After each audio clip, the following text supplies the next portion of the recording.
numerous storylines coming out of this past weekend in college football, which I actually was a little surprised about. I felt like this was going to be a boring weekend in college football. I thought so too, but it turned out to be quite the upsets. I mean, you had upsets in the SEC, the Big Ten, and the Big 12, a lot of the major conferences. I mean, even as high as number 8 ranked Arkansas loses to Louisiana Monroe. 34-31. Now, they did lose their starting quarterback in the game. Still, it's Louisiana Monroe. You're supposed to be you're supposed to be a top 10 team, and you're losing to Louisiana Monroe? You have to be kidding me. I mean, as far as the game goes, I mean, the kid from Louisiana Monroe, Browning, he did go 42 of 67. Wow. 67 pass attempts for 412 yards, 3 TDs. He also led the team in rushing with 16 carries for 69 yards and a TD. He put in work. He put in work. He looked like a one-man wrecking crew against Arkansas. You know, that's insane. Yeah, I mean, as far as the kid Wilson, who was the starter for Arkansas before he got knocked out, I mean, he was 11 of 20 for 196, 2 TDs. But, I mean, do you know what the line was on this game? I do not know what the line was on Arkansas giving 30. And they lose by 3. Giving 30. 30. And they lose by 3. That just shows you the caliber of Louisiana Monroe. No disrespect, but reality is reality. You are not That's a terrible loss, not only for Arkansas, but the SEC Conference. I mean, you never want to lose a game like that. No, you don't. And it's funny because they actually went from the Razor, not funny, but Arkansas dropped out in the AP rankings, going from 8th to unranked, which marked the second largest drop in the AP poll ever, trailing only Michigan's collapse against Appalachian State. I knew the name. I had to look down just to double check. Michigan was ranked 5th in 2007 coming out of the preseason poll. And then the kickoff opener in Michigan, the big house, and they lose to Appalachian State. Now, it was on the block field goal. If they made a field goal, they would have won the game. So but either way, when you're ranked 5th and you're playing Appalachian State, you should be winning by 30, like the line calls for. But that's why Arkansas losing to Louisiana Monroe is pretty much equivalent to Michigan losing to Appalachian State. It's something terrible that should never happen. Yes, exactly. Hence why they dropped out of the rankings, going from 8th to unranked. Well, not even unranked, just out of the top 25, which once you're out of the top 25, they don't really pay attention to what they might consider you ranking-wise. Arkansas was actually one of 4 teams to drop out this past weekend after losing. Nebraska, Wisconsin, and Oklahoma State all also lost and all also dropped out of the rankings this week. Wisconsin fell 10-7 at Oregon State. Yeah, Oregon State, I mean, was terrible. And I mean, Monty Ball, who was a Heisman candidate last year, 15 carries for 61 yards. I have 2 problems with that. One, as a Heisman hopeful, why is he only getting 15 carries?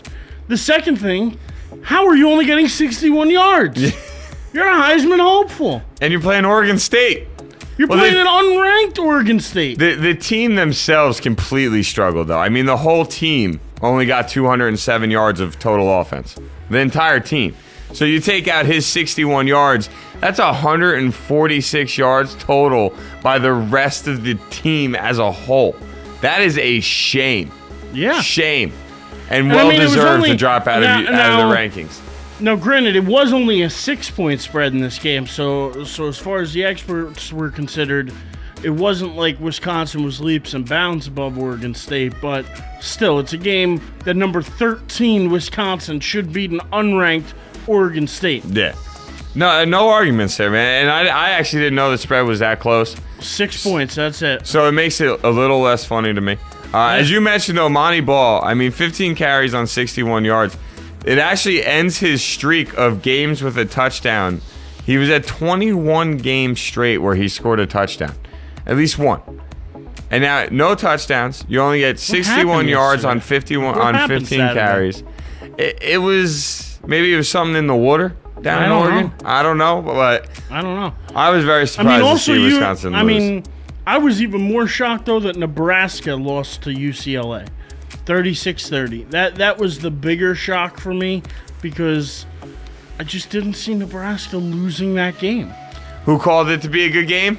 You called it to be a good game. I called it Friday. to be a 2-touchdown game because it should have been. I got it in my paperwork right there. Yeah, right no, there. listen. Boom. You had it a lot closer than I did. And listen, I'm not right with I just always felt UCLA, no matter how much talent they have, I always felt UCLA was just a tough place to play football. I just always felt like that. I always felt like UCLA always had a nice atmosphere to their home games in college football. I always have. Even their college basketball team. Not a lot of talent on the team, but their atmosphere that they put together on the court is just, it's hard to deal with. And sometimes the mental toughness of dealing with that is more important than a game plan or execution or anything else. Well, I mean, Jim Moore's game plan must have worked for UCLA because, I mean, their quarterback, Hundley, he went 21 for 33, 305 yards, 4 touchdowns. And the running back, Franklin, 26 carries, 217 yards. So wow. They literally, it seems like, ran all over Nebraska and then just dinked and dunked it into the end zone once they got there. Nebraska, again, was only a 4-point favorite in this game. I had it much different than that. I had Nebraska blowing them out. I was completely wrong. I couldn't have been more wrong. I thought Nebraska would have shown up for the game. Apparently, they must have missed their flight. They missed their flight and pretty much physically showed up, mentally never got there. It's funny because UCLA now joins Tennessee. UCLA jumped into the rankings, now ranked number 22. Tennessee also jumped into the rankings, now ranked number 23. Those two teams are actually back in the rankings for the first time in the last 4 years. Neither one of those teams have been ranked in the past 4 years, which you gotta give credit where credit's due. Hey, congratulations. You know what I mean? Get back up there. It gives pride to your school. It gives pride to the program. It gives pride to all that. Listen, Tennessee is a pretty storied program. I mean, where do you think guys like Peyton Manning came from? Yeah, Peyton Manning, baby. It was funny last night watching that Sunday night game, them showing all the old pictures of Peyton and stuff. But we'll get into Peyton Manning and NFL. I mean, the only other game that they touched on, I wanted to say something about was, I mean, Arizona beating Oklahoma State 59-38. Oklahoma State's 18th ranked in the country. OSU's been a solid team, man. Where is their defense? How do you let up 59 points? Yeah, and no disrespect to Arizona, but it's not like they bring a team offensively that scares the crap out of anybody. Well, I mean, Oklahoma State's offense was good. Don't get me wrong. Their quarterback, Lunt, was 37 of 60, about 50%, 436 yards, 4 TDs. Kid Moore, he had 8 receptions, 106 yards, and caught all 4 of those TDs. Oh, okay. That's so a hell of a game. So it must have been some type of connection there. I mean, even the running back had a good game. 23 carries for 123 yards. So it wasn't like they were, struggling on offense. It's their defense couldn't hold anybody. Could not hold anybody. I mean, it just... The running back from Arizona, Carey, had 26 carries, 126 yards, 3 TDs. Couldn't stop him. And again, their defense was terrible. Oklahoma State needs to reevaluate. They got a lot of talent on offense. I like how you said that. Needs to reevaluate. You got to eventually, sign some, defensive players as well. You got to work on that side of the ball. You can't be one-dimensional. Yeah, you got. It's a 3-facet game. You need your defense, you need your offense, you need your special teams. Everything is necessary to win games in football. I don't care what level of football it is. Every level is necessary to win games. Every level has an impact on the outcome of the game. So Arizona, speaking of which, now ranked number 24, returned to the AP poll for the first time since November 2010. And then to round out the top 25, since we did 22, 23, 24, to round out the top 25, BYU is in at number 25 for the first time since the final poll came out in 2009. Where's Notre Dame, by the way? Notre Dame? I don't know. They did win. No, they beat Purdue 20-17. But I'm wondering, did they get into the rankings? I will tell you in a matter of 2 seconds. I believe they had to have. With the 4 teams getting knocked out of the rankings, they had to be one of the teams that jumped in. They started 2-0. big win over Navy, closer win over Purdue. Notre Dame is ranked 20th overall. Yeah, I knew they had to have jumped in. They're behind Louisville, but ahead of Stanford. Hey, that's not a bad place for Notre Dame to be right now. No. The USA Today has them at 19. They have Louisville and Notre Dame swapped. I mean, I really don't think you can go wrong either way. But no, and Notre Dame had that big win over in Ireland. That was pretty cool. I mean, just to travel over there. I mean, you got to keep in mind, these guys are 18 to 22 years old, all right? Going over to Ireland to play a football game, you know some of those kids are like, oh, man, we're in Ireland. Let's go drink. Let's go. I mean, come on. Yeah. Seriously, let's be honest. There's a couple other little quick notes I wanted to just touch on from this Saturday. Penn State loses again. Yep. But this time they lose due to 4 missed field goals. Not a lack of effort, which is pretty much, in my opinion, why they lost the first week. They came out tough and strong in the first half and then disappeared in the second half. But this past weekend, they lose due to 4 missed field goals. Final score 17-16. They still had a lead in that game, though. Yeah, they still led in I believe it was the first half they were leading. I actually can find that out real quick as well. But either which way, to me, to lose a game because of 4 missed field goals has just got to be heartbreaking. As a team, the whole season's going to be heartbreaking for Penn State because they're just going to spiral down. It started with the win with week 1 against Ohio. I mean, they're playing Virginia. They're not playing unbelievable talent right now.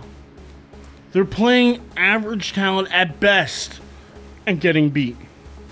It cannot bode well for their future. Well, let's see. They were up 7-3 at halftime and then got outscored in the second half 14-9. Giving up touchdowns in the third and fourth quarter. They scored all 9 of their points in the fourth quarter and missed a field goal to win the game. Yeah. So, but I mean, they had the lead in the fourth quarter. Yes. And lost it. It was tied in the fourth quarter. No, they were trailing in the fourth. They were down 10-7. Virginia scored a touchdown in the third quarter to make it 10-7, and then they went into the fourth quarter with Virginia leading 10-7. So they weren't leading going into the fourth, but they were leading in the fourth. My point is they scored a touchdown after that. Well, they scored unless they got. They got field goals. Yeah, unless they got the 2-point conversion. I didn't watch the whole game just because of the ugliness. I'm sorry. I can't even lie. It's hard to watch. Yeah, it's that simple. I couldn't do it. I mean, even if you're a diehard Penn State fan, which I know a few of them, they weren't watching the game either. Yeah, pretty much. It's hard. It's hard. These next few years aren't going to be easy years for Penn State, I can tell you that. Oh, man. Pixel Junkie puts in the chat room that on the upside for Penn State, Al Pacino will be playing Coach Joe Paterno in the Penn State movie. Yeah. That's actually the truth, and they're shopping the movie around Hollywood, I heard this week. Oh, my God. That's priceless. But Al Pacino stepped up. He wants to play that role. It's based on the book that was written, Paterno. Okay. And that's what they're shopping around Hollywood right now. A couple other quick notes, so I just wanted to touch on. All 3 of the top teams, USC, Alabama, LSU, all won this weekend, although I was a little shocked on how close the USC-Syracuse game was as late as it was. I mean, into the third quarter, it was still a one-possession game. I think USC was uncomfortable, in my opinion. I think they were uncomfortable with the travel. Yeah. I think that was the biggest thing. They did play on kind of a neutral site. They played at MetLife Stadium, so it wasn't like they had to go up to Syracuse to play. Yeah, but I mean, fans-wise, Syracuse had that dominated. But either way, it still is a neutral site. But what's sad to me more than anything is saying, the fact that I'm willing to say they looked uncomfortable. Because you know what? You are not going to be able to play in that comfy stadium at USC every game. And you need to be able to win on neutral sites, on the road. And USC is a team that has national championship aspirations. They're not like, we want to... Absolutely, and a lot of people think they're going to be there. Yeah, and they're not sitting there, we want a Rose Bowl. No, they want a national championship. Matt Barkley gave that whole speech about coming back and so on and so forth. That's what they're there for. And if they can't be comfortable on the road, they're not going to get there. No. It's that simple. You got to play your best football. Almost, to me, probably better on the road than at home. Because at home, you got the leeway of the crowd. I mean, over 100,000 people screaming, dude.